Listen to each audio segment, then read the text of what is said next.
Amado irmão, amada irmã, amada igreja, boa tarde. Nesta terça-feira, dia 1º de janeiro de 2019, mais um ano se inicia e nós desejamos que as bênçãos de Deus se estendam por sobre todas as vossas vidas, que tenhamos todos um 2019 de bênçãos, de paz, de grandes realizações, mas principalmente na presença do nosso Deus, andando na obediência, na prática e no temor da palavra de Deus, ouvindo, dando ouvido à voz de Deus. E onde nós vamos ouvir a voz de Deus? Através da sua palavra, pois ele nos fala através da sua palavra, porque ele é a palavra, conforme está escrito em Apocalipse capítulo 19, versículo 13.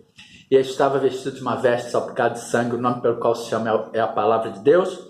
E ele estava vestido de um manto tinto de sangue, o nome pelo qual se chama é o verbo de Deus. Portanto, nós queremos desejar um 2019 de grandes bênçãos para todos, saúde e paz, em nome de Jesus. E mais uma vez, amados, nesta terça-feira, neste dia 1º de janeiro de 2019, nós queremos pedir perdão às pessoas que porventura nós temos machucado, magoado, ferido, ofendido, que nos perdoe em nome de Jesus. Nós queremos pedir perdão ao nosso Deus pelos pecados por nós cometidos, na certeza de que Ele estará nos ouvindo dos céus, nos perdoando por todos os pecados, sarando toda a nossa terra, em nome de Jesus, conforme Ele nos promete em 2 Crônicas, capítulo 7, versículo 14b. Então eu ouvirei dos céus e perdoarei os seus pecados, sararei a sua terra. E mais uma vez nós queremos abraçar, parabenizar, cumprimentar todos os aniversariantes que nesta terça-feira, em todo o decorrer desta semana, completo e comemoro mais uma data natalícia. Que grandes bênçãos de Deus estejam sobre todas as vossas longevidades terrenas, saúde e paz em nome de Jesus. E hoje o Espírito Santo de Deus vai vivificar uma passagem bíblica, a letra, conforme nós já vimos em 2 Coríntios, capítulo 3, versículos 5 e 6. Não sejamos capazes por nós de pensar alguma coisa como de nós mesmos, mas a nossa capacidade vem de Deus, o qual nos fez também capazes de ser ministros de um novo testamento, não da letra, mas do Espírito, porque a letra mata e o Espírito vivifica. E o Espírito Santo de Deus hoje vai vivificar para nós uma passagem bíblica escrita em 1 Reis, capítulo 8, dos versículos 46 ao 53. Pois vamos ouvir a voz de Deus. Vamos ver as revelações que o Espírito Santo de Deus traz para a amada igreja, para o amado irmão, para a amada irmã e para a amada igreja.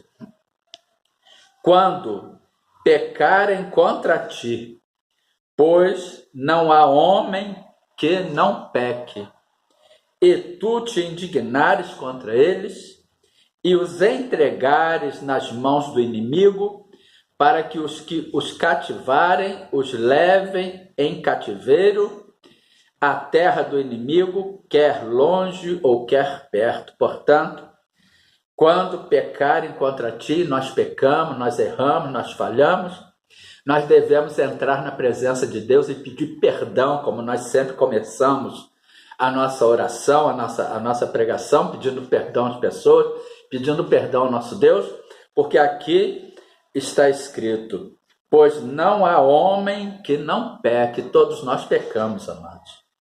Todos nós falhamos, todos nós pecamos. O único perfeito neste mundo que não cometeu pecado foi o Senhor Jesus Cristo. Mas nós temos um Deus que perdoa os nossos pecados. Ele quer que nós reconheçamos as nossas falhas. Ele quer que nós nos acheguemos a Ele, peçamos perdão pelos pecados. Ele certamente nos perdoará. E que nós coloquemos no nosso coração o desejo de não mais cometer aqueles pecados. Portanto, quando pecarem contra ti, pois não há homem que não peque, e tu te indignares contra eles, e os entregares nas mãos do inimigo. Deus não entrega ninguém nas mãos do inimigo. É a pessoa que, no momento que peca, dá legalidade ao diabo de agir na vida dela. O diabo entra com legalidade para agir na vida dela, e ela passa a colher as consequências dos seus atos, conforme está escrito em Gálatas, capítulo 6, versículo 7.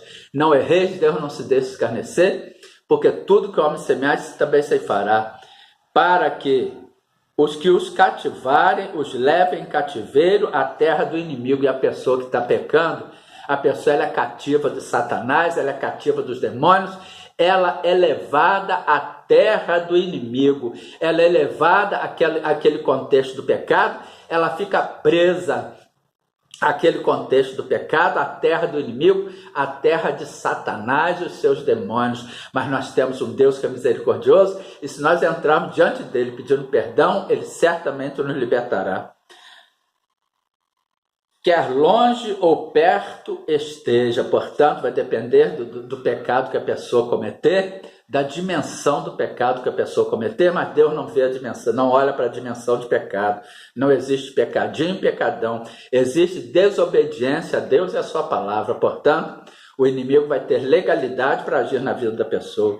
E na terra onde forem levados em cativeiro, tornarem em si e se converterem, e na terra do seu cativeiro te suplicarem, dizendo: pecamos perversamente, obramos, cometemos iniquidade. Portanto, a iniquidade é a maldade, é a perversidade, é alguém que tem um comportamento contrário à moral, à religião, à justiça e por aí vai. A iniquidade está geralmente associada com o cinismo e a falta de caráter da pessoa, mas portanto, e na terra onde forem levados, ou seja, naquele contexto do pecado, em cativeiro, tornarem em si, se converterem, reconhecerem o seu erro e buscarem a Deus e pedirem perdão a Deus, pois é isso que Deus quer, que nós ao pecarmos reconheçamos o nosso erro e peçamos perdão a Deus, dizendo: pecando-nos perversamente, obramos e cometemos iniquidade. E se converterem a ti com todo o seu coração e com toda a sua alma na terra de seus inimigos, que os levaram em cativeiro, e orarem a ti para a banda da sua terra, que destes aos seus pais, para esta cidade que elegeste, e para esta casa que edifiquei ao teu nome. Nós somos a casa de Cristo, conforme está escrito em Hebreus capítulo 3, versículo 6, mas Cristo como filho sobre a sua própria casa, a qual casa somos nós, se tão somente conservarmos firme a confiança e a glória da esperança até o fim, ou seja, se tão somente conservarmos firme a nossa fé. Nós somos a casa de Cristo, nós somos o templo do Espírito Santo de Deus, nós somos a cidade de Deus, onde Deus habita. Deus não habita em templos feitos por mãos de homens. Deus habita em nós. O Espírito Santo habita em nós, conforme está escrito em 1 Coríntios, capítulo 6, versículo 19. Ou não sabeis que o vosso corpo é templo do Espírito Santo que habita em vós, proveniente de Deus e que não sois de vós mesmos. Ouve então nos céus assento da tua habitação, a sua oração e a sua súplica, e faze-lhe justiça. Certamente o nosso Deus ouvirá, porque em Jeremias capítulo 29, versículo 13, ele nos diz: e buscar-me-eis e me achareis, quando me buscardes de todo o vosso coração. Em 2 Crônicas capítulo 7, versículo 14, e se o meu povo, que se chama pelo meu nome, se humilhar e orar e buscar a minha face, e se converter dos seus maus caminhos, então eu ouvirei dos céus e perdoarei os seus pecados e sararei a sua terra. E em Tiago capítulo 4, versículo 10, humilhai-vos perante o Senhor e ele vos exaltará. Portanto, vamos dar continuidade. Ouve então nos céus assento da tua habitação, a sua oração e a sua súplica, e faze-lhe justiça. E perdoa o teu povo que houver pecado contra ti, todas as suas prevaricações. A prevaricação de respeito e não cumprimento de um dever por má fé, agindo contra os bons costumes e a moral, amados. Com que houverem prevaricado contra ti, e faze-lhes misericórdia perante aqueles que os têm cativos, para que deles tenham compaixão. Portanto, e perdoa ao teu povo que houver pecado contra ti, todas as suas prevaricações, com que houverem prevaricado contra ti, e faze-lhes misericórdia perante aqueles que os têm cativos, para que deles tenham compaixão. Ou seja, quem mantém o pecador cativo é Satanás e os seus demônios. O diabo não vai ter compaixão de ninguém.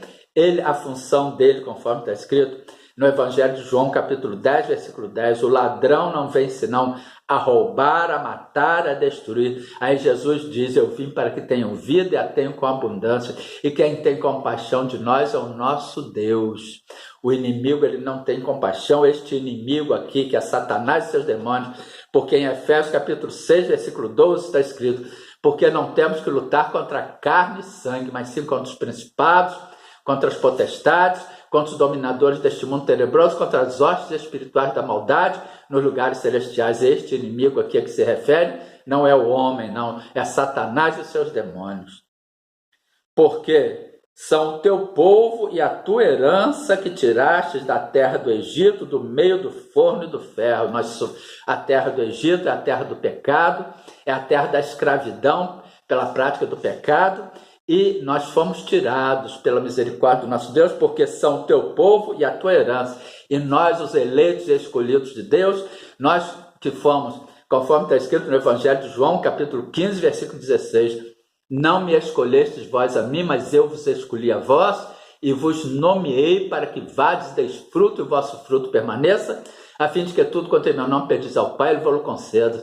No Evangelho de João, capítulo 1, versículo 12, mas a todos quanto receberam, deu-lhes o poder de serem feitos filhos de Deus aos que creem no seu nome, os quais não nasceram do sangue, nem da vontade da carne, nem da vontade do varão, mas de Deus. Portanto, nós somos este povo, porque são teu povo e a tua herança, que tiraste da terra do Egito, ou seja, do mundo do pecado, do meio do forno e do ferro, ou seja, do meio daqueles pecados, daquele trabalho pecaminoso, daquelas obras do pecado, para que teus olhos estejam abertos à súplica do teu servo e à súplica do teu povo Israel, a fim de os ouvires em tudo quanto clamarem a ti. Pois tu, para a tua herança, os elegeste de todos os povos da terra, como tens dito pelo ministério de Moisés, teu servo, quando tirastes os nossos pais da terra do Egito, Senhor Jeová. Portanto, nós que fomos tirados, nós que somos o povo eleito e escolhido de Deus, em Gálatas capítulo 3, versículo 13, mas Cristo nos resgatou da maldição da lei, fazendo-se maldição por nós, porque está escrito, maldito todo aquele que for pendurado no madeiro, para que a bênção de Abraão chegasse aos gentios por Jesus Cristo, e para que pela fé nós recebamos a promessa do Espírito. Portanto, que fique esta palavra edificadora e exortadora para uma igreja, e oremos, Senhor nosso Deus e Pai, muito obrigado por mais esta palavra edificadora e exortadora. Continue a falar nas nossas mentes, aos nossos ouvidos, aos nossos corações. Guarda-nos com a sua destra fiel, com a destra da sua justiça, e livra-nos de todo mal. Em nome de Jesus, amém. Nós estamos correndo cada hora do tempo, irmão.